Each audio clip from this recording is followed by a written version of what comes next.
2026 আসছে দিন, নওশাদ সিদ্দিকীকে বিদায় দিন। 2026 আসছে দিন, তৃণমূল কংগ্রেসকে ভোট দিন, মমতা বন্দ্যোপাধ্যায়ের ক্যান্ডিডেটকে ভোট। 2026-এ 10টা পাঠান, আপনারা 10টা পাঠানই এই সরকারের অন্যায় করার পথ ভুলে যাবে, ন্যায় দেবে, ইনসাফ দেবে, সে যেই সরকারে আসুক না কেন। চলুন 2026 সালে ব্রিগেডে যায়, এই রাজ্য সরকারের অন্যায়ের যেগুলো করছে এই অন্যায়কে বন্ধ করার কফিনের শেষ পুরো পেরেকটা ওখানে পুঁততে। শওকত মোল্লা নাকি ওই শুভেন্দু অধিকারীকে নাকি নোটিশ পাঠিয়েছে, লিগাল নোটিশ। তো ব্যাপারটা হচ্ছে শওকত মোল্লা কী করবে, মানে আমি নিজেই বুঝতে পারছি না। তারা তো কোনো খেদে কাজ নেই, মানে কোনো ইস্যু পাচ্ছে না। তো তার ক্যানিং যে কনস্টিটিউয়েন্সি আছে সেখানে মানে কোনো উন্নতি প্রকল্প কিছু দেখতে পাচ্ছে না চোখে, ওই জন্য সে এগুলো করছে।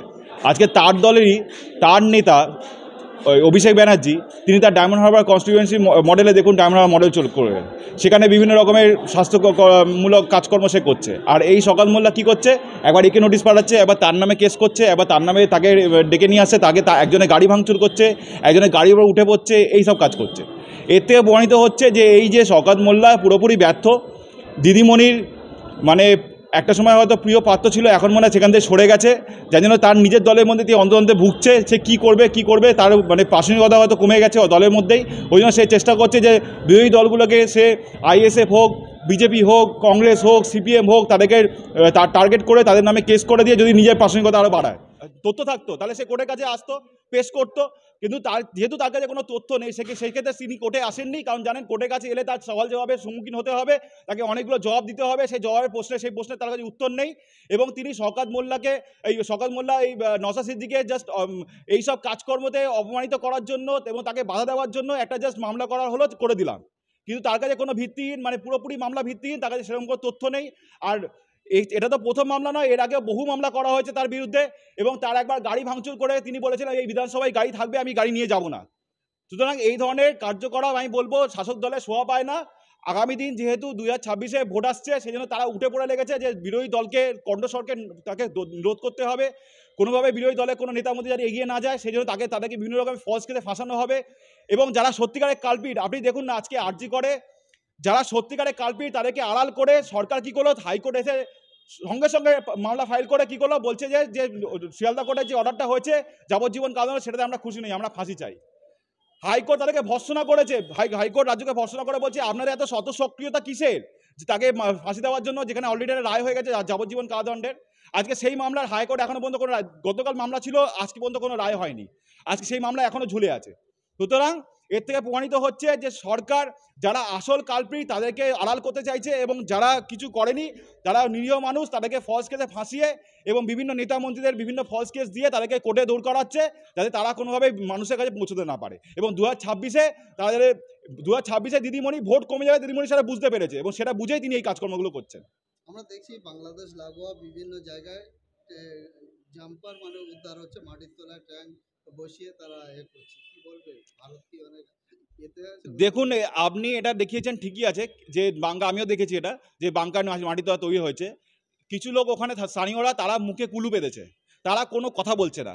আপনি আগে এটা ভালো করে তদন্ত করুন, ওই এলাকায় যান, গিয়ে দেখুন যে এই বাংকাররা কারা তৈরি করেছে। এরা কি ওই বাংলাদেশ থেকে যেটা ওই চোরাচালানকারী বা গুরু পাচারকারী তারা তৈরি করেছে, উগ্রপন্থী তারা যারা নিজেকে মনে বলে তারা তৈরি করেছে, না ওখানকার লোকাল লোকেরাই এটা তৈরি করেছে, কারণ তারা দিয়ে মুখে কুলু বেঁধেছে।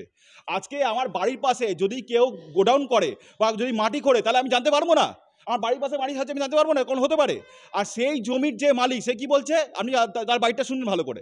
সে বলছে যে এই জমি হচ্ছে শরিকি জমি, তাহলে তার জমি যে কতজন ভাগ সে নিজে জানে না, এবং সেই জমিতে কাজ হচ্ছে সেটাতে জানে না। তার শরিকি মানে তার ভাই বোনেরা হচ্ছে তার শরিক। তার ভাই বোনেরা যদি কোনো বাংকার তৈরি করে বা তারা যদি কাউকে লিজে দেয় যে তুমি এখানে বাংকার তৈরি করো, তা সে জানতে পারছে না? সবই জানে, সবই জেনে মুখ বন্ধ করে আছে, মানে সেখানকার লোকেরা নিজেদের স্বার্থে এই জিনিসটা করছে। আগে প্রশাসনকে এটা বুঝতে হবে যে এটা তো বিএসএফ এর আন্ডারে নয়, বিএসএফ এর আন্ডারে ওই যে বাংকার যেটা হয়েছে সেটা বিএসএফ দেখবে, ভালো কথা। কিন্তু ওখানকার যারা বসতি স্থাপন করেছে, যারা ওখানকার পার্মানেন্ট রেসিডেন্ট, যারা মানে গ্রামবাসী, তারা তো সরকারের আন্ডারে, তাদেরকে ভোটার কার্ড, আধার কার্ড, প্যান কার্ড সবই তো সরকার দেয়। তারা যে কন্যাশ্রী, রূপশ্রী, যুবশ্রী বিভিন্ন রকমের পায়, সেগুলো সরকার দেয়। তারা যে রেশনটা তোলে সেই রেশনটা সরকার দেয়। তাহলে যখন সরকার তাদেরকে দিচ্ছে, তাহলে সরকারের দেখার দায়িত্ব যে তারা এই ধরনের যে মানে যারা উগ্রপন্থী, যারা বাংলাদেশ থেকে ছুটে এসে তাদেরকে যে সাহায্য করছে বাংকার তৈরি করতে, তা সরকার কেন, প্রশাসন কেন, পুলিশ কেন কিছু করছে না? পুলিশ কেন চুপচাপ বসে আছে? একটা সময়ের জন্য আপনি দেখেছেন কোনো পুলিশ ওই এলাকায় গেছে, জিজ্ঞেস করে যে বোধ বাড়ি বাড়ি যে কারা এখানে বাড়ি থেকে এসছে? তারা নদিয়ার মতো এলাকায় যেখানে যদি একটা জ্বালাদাকার তৈরি হয়, আজকে দেখি বারাসাতে একটা জ্বালাদাকার তৈরি করে নিয়েছে, একটা ব্যবসাগুলো তাকে ধরা পড়েছে।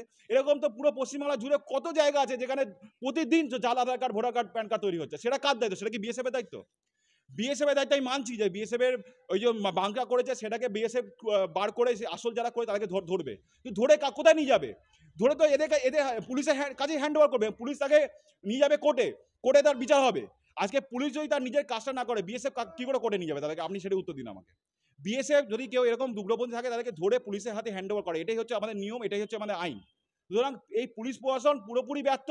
তারা কোনোভাবে যে এই যে আমাদের রাজ্য যে এই মুহূর্তে অসুরক্ষিত অবস্থা আছে সেটা তারা বুঝেও কিছু হচ্ছে না, মানে হাত গুটিয়ে বসে আছে। তারা দিদিমণি অপেক্ষা করছে কখন দিদিমণি নবান্ন থেকে বলবে তখন আমি করবো। সবচেয়ে বড় প্রশ্ন, গতকাল রাতে দেখলাম ভাঙড়ে একজনকে রাস্তায় দাঁড়িয়ে আছে, তাকে গুলি করে দেওয়া হলো পেটে। আবার আজকে সকালবেলা দেখলাম শিয়ালদা একটা আগ্নেয়াস্ত্র উদ্ধার হলো। পশ্চিমবাংলা কোন জায়গায় যাচ্ছে?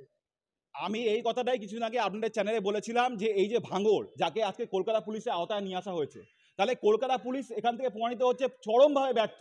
কলকাতা পুলিশের আওতায় ভাঙড় এসেও ভাঙড়কে কলকাতা পুলিশ প্রোটেকশন দিতে পারছে না, ভাঙড়কে প্রোটেকশন দিতে পারছে না, আরজিকরকে প্রোটেকশন দিতে পারছে না, শিয়ালদাকে প্রোটেকশন দিতে পারছে না, বালিগঞ্জকে প্রোটেকশন দিতে পারছে না, ওইদিকে আপনার টালিগঞ্জকে প্রোটেকশন দিতে পারছে না, গড়িয়াকে প্রোটেকশন দিতে পারছে না, মিঠাপুরুষকে প্রোটেকশন দিতে পারছে না। মানে টোটাল কলকাতা পুলিশের আওতায় যে কটা পুরো এলাকাগুলো আছে সমস্ত জায়গায় কলকাতা পুলিশ ব্যর্থ।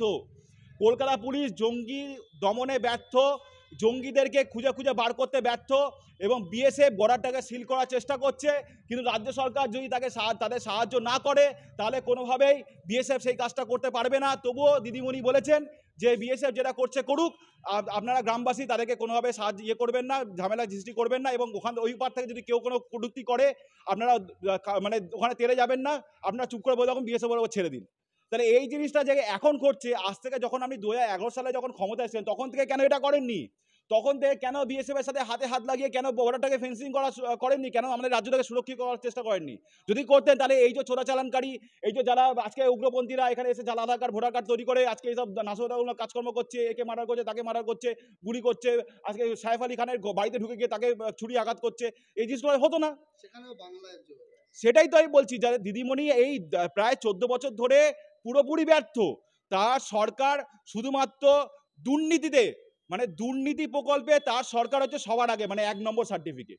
তিনি নিজেই বলেছেন তার যে আমি সব, আমি আমি আমি জাজ, আমি অ্যাডভোকেট, আমি শিক্ষামন্ত্রী, আমি স্বাস্থ্যমন্ত্রী, আমি আপনার কি বলে পুলিশ মন্ত্রী, সবাই আমাকে থেকে ভোট দেবে। তাহলে যদি তিনি সর্বেসর্বা হন তাহলে তিনি কেন দায়িত্ব নিয়ে এই বিএসএফ এর সাথে হাতে হাত লাগিয়ে কেন ফেন্সিং ব্যবস্থাটা করতে পারলেন না?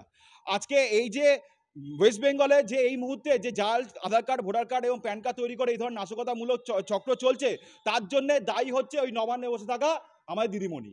যদি আজকে এই আমাদের রাজ্যে কিছু ঘটনা ঘটে, দুর্ঘটনা, তার জন্য দায়ী থাকবে হচ্ছে দিদিমণি।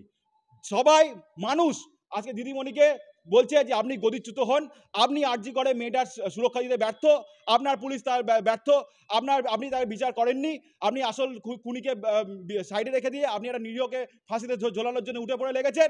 আপনি তাই জন্য অভয় বাবা মা বলছে আপনি গদি ছাড়ুন, এবং তার সাথে মানুষেরা বলছে যে আপনি গদি ছাড়ুন, অন্য কাউকে সুযোগ দিন যাতে সে ভালো কিছু করতে পারে।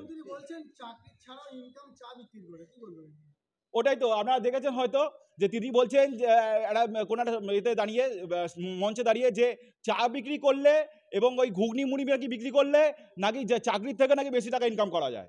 তো আপনি আগে নিজে বিক্রিটা করুন না, করে দেখিয়ে দিন যে কি করে আপনার বেশি টাকা ইনকাম করা যায়। তাহলে তো তার মানে আপনার দলে বা নেতা মন্ত্রী যারা আছে বা যারা এখন আইপিএস আপনার খুব কাছের মানুষ, তাদেরকে বলুন না যে ওই চাকরিটা ছেড়ে দিতে, দিয়ে নেতা করতে, ঘুগনি মুড়ি বিক্রি করতে, চা বিক্রি করতে, পকোড়া বিক্রি করতে, আলুর চপ বিক্রি করতে। তবে তো আমরা বুঝবো যে চপ শিল্প, তবে তো বলবো যে এটা একটা শিল্প। এরকমভাবে বাজে কথা না বলে আগে নিজে করে দেখান, আগে আপনার নেতা মন্ত্রী কাউকে দিয়ে এই ব্যবসাটা খুলে বসে তাকে দেখান যে এই ব্যবসায় অনেক লাভ আছে, তাহলে সাধারণ মানুষ সেটা করবে। আজকে চাকরি প্রার্থীদের কি অবস্থা সেটা আমি ভাবুন। আজকে 2000 দিন ওপর হয়ে গেছে ওরা গান্ধী মূর্তির তলায় বসে আছে, একটা কারো চাকরি হচ্ছে না। আজকে স্কুলগুলো বন্ধের মুখে, আজকে স্কুলের স্টুডেন্ট সংখ্যা আজকে প্রায় নেই বলে একদম পুরো শেষের দিকে স্কুলগুলো বন্ধ হয়ে যাচ্ছে, তাই জন্য স্টুডেন্ট নেই, টিচার নেই বলে। এই জায়গা থেকে আজকে ওয়েস্ট বেঙ্গলের চরম খারাপ অবস্থা। আপনারা দয়া করে এই সরকারকে গদিচ্যুত করুন, তাহলে আমাদের রাজ্যটা ভালো থাকবে।